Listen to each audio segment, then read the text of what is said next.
Maita henyu vadikani tinokutendai nokuti munotisarudza kutandara nesu vhiki nevhiki. Tinouya nezvikamu nezvirongwa zvakasiyana siyana. Zvimwe makazviverenga, zvimwe munozvinzwa, zvimwe zvinongori zvishuwo zvemwoyo yenyu. Asi nhasi tiri kuuya nechirongwa chakabata bata chaizvo nekuti chinodana kuti Zimbabwe inational program tikashandisa chirungu. Zimbabwe ndo rupawo rwedu. Pano makambondiridzira nhare akati Mai Chisamba maakuita zvematongerwo enyika kaime. Ndikati asi matongerwo enyika kana zvichiti Zimbabwe rupawo rwedu. Tisati tapinda munyaya yedu yanhasi regai ndipe vadare vedu kuti vazvisume kwatiri. Ndotanga nemuroora ari kunze wechidiki. Makadi mhuri yeZimbabwe, makadi Mai Chisamba. Ndinofara. Zita rangu ndinonzi Blessing Tinaro Mutsambwa. Ndinoshanda ndiri kubazi rinoona nezvemari nekuvandudza kweupfumi hwenyika. Tinokutendai nonge muri pano. Atedza. Makadi mhuri yeZimbabwe, makadi Mai Chisamba. Ndinofara. Ndinoitwa Tapiwa Gumbo. Ndinoshandawo zvekare ndiri kubazi rinoona nezveupfumi hwenyika nekuvandudzwa kweupfumi hwacho. Tinokutendai nokunge muri pano. Muroora? Zita rangu ndinoitwa Muzvare Patience Chikwiriro. Ndizvozvo ndinoshanda ndiri kubazi rinoita nezvemari nekuvandudzwa kweupfumi. Toda kutenda vari mukati medu. Tinoziva kuti kune vatungamiri vechirongwa chatiri kuita. Regai tipe kutenda kwakaperera kuvakocheri vedu vabva kuministry yedu yefinance and economic development asi vachitsigirana zvakanyanya neUNDP. Ndinoziva kuti muri kungonzwa nyaya yeNational Development Strategy 1. Toda kuti timbokudenhai ikoko tinzwe kuti muri kuzviziva here zviri kuitika. Nyanzvi dzedu dziri pano dzinenge dzichitibatsira nedzimwe nyanzvi dziri imomo. Unonzwisisei nenyaya yatiri kutaura pano? Kana tataura pamusoro penyaya iyoyo iwe unonzwisise kuti kudi? Nyaya iyi Mai Chisamba ndinoinzwisisa, ndakuinzwisisa zvakanyanya nekuti ndasangana nayo munzvimbo dzakasiyana siyana tichikurukura nezvayo. Nyaya yeNational Development Strategy 1 iri kutaura iyo pamusoro pekuwandidzwa uyezve urongwa hwakaiswa muna 2020 neministry yamabva mukutaura iyi. Urongwa uyu hwakazotanga kuzoiswa panzvimbo gore rino ra2021 hwakatarisira kuti hunopera muna 2025. Donzo reNational Development Strategy 1 riri kutarisa iro kusimudzirwa kweupfumi uyezve riri kutarisa kusanganiswa kwemunhu wese muZimbabwe, zvichireva kuti vana vechidiki vatinoti mayouth pachirungu uyezve madzimai tikataura savanhurume vari mune zvekushanda zvekurima uyezve kunoita zvechicherwa. Ndizvozvo tinokutendai. Ndanzwa vakuimba nhai. Vari kunyatsoinzwisisa kuti inobatanidza vanhu vese. Chimbotipai tinzwe Wamachakaire. Ungauye uri mubvunzo, ungauye kuri kuwedzera, ungauye kuri imimi muri kuzviona sei zviri kufamba here zvinhu zvekutaurika izvi Wamachakaire? Zvino ndinoona kuti zviri kufamba pamapepa nepakutaura kwatei tichiita, asi kwatinenge tigeroka tisati tonyatsoona. Maybe yanga iri nhau yekuti lockdown yanga yakabata nyika yese, saka chirongwa ichi chebudiriro neupfumi chisati chanyatsopinda muvanhu vasati vanyatsochinzwisisa. Asi kuchinzwa hedu chichitaurika mumaredhiyo, mumaTV, mumapepa umu tinochinzwa. Saka ndani chifara kuti varipo veMinistry of Finance vachatibatsirawo kuti vane matanho akaita sei kuti chichinyatsochipinda chaizvo muvanhu, tinyatsoona upfumi huchitekeshera. Ndizvozvo mashoko akanaka. Ndakuuya kuno kune vadare vedu Wamachakaire vari kuti aiwa nyaya tiri kuinzwa, asi kuti tione chaizvo zviri kunyatsoti dyo azvisati zvakuoneka. Taurai zvenyu Gumbo. Ndinotenda Mai Chisamba.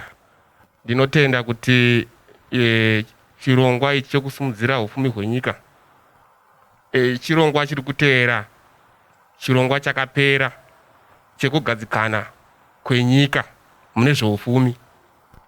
Zvatingati isusu mitengo kana uremu hwemari yedu yemuZimbabwe muno hwadzikama, zvorudzira kuti nyika yava panzvimbo yekugona kuti ichisimukira kana yava nekudzikama kwemitengo kwakadaro. Saka patiriko zvino tichiri pamadanho ekutanga kwokuitwa yatingati implementation, kuti zviri mugwaro iri zvitange kuitwa. Ndizvozvo mashoko makukuta ari kutaurwa navaGumbo. Ndoda kuti muenderere mberi. VaGumbo vari kuti tiri kutanga nekwatinofunga kuti ndokwanga kopotsoka kuti nhasi riri pachi mangwana nhasi razodini imimi reti ipi ndeipi kwanga wakuita kunge kuchazvarwa vana vanonzi ana reti ipi handiti enderei zvenyu mberi wagumbo zvakanaka Mai Chisamba. Ndinotenda kuti patiriko zvino tatine lockdown zvishuwa mataura kuti tatine lockdown yataitinayo asi basa richifamba zvakanangana kune zveutano uku ndiko kwakanyanya kusimbirirwa kuti tione kuti zvakwanyanya kuita sekuti kuri kubhenda hatigoni here kuwana futi rugare futi ikoko kuitira kuti kana takubata mamwe mapango uku kwakanaka uku vashandiri vane utano nyika yedu inobudirira inoenda mberi. Vauchirirei vagumbo nai varova dede nemukanwa. Munoziva kuti kunyange ukagona kushanda sei, kunyange ukaita ruzivo rwakadii, ukashaya utano washaya upenyu handiti ndombo yakune murora. Tiripo ipo panyaya yekuti yemubvunzo wawamachakaire wekuti havasati vanyatsozviona vagumbo vanga vari nemo nekuti izvozvizvi tinoziva tese kuti mukuru wenyika akaparura chirongwa chokuti vanoshanda vari kumberi vawane kudzivirira denda ranga ranetsa nyika dzese pasi rino. Saka urongwa huri kufambira mberi asi tinoda kutanga tabata pautano sekutaura kwaita vagumbo zvatsigirwa naMai Chisamba. Ndizvozvo kunzi kana tabata pautano kuzvimwe zvakare zvingafambe nekuti tiri kuitora neupami hwayo tiri kuitora neupami hwayo utano tautaura kubuda kwazviri kuita mumasaisai nepapi tazvitaura. Mumwe ndiani tisati auya kune imwe nyanzvi yedu sezvo patangwa nekutaurwa zveutano zvega takatarisa bhuku iri rine nzvimbo dzakasiyana dzinoda kugadziriswa.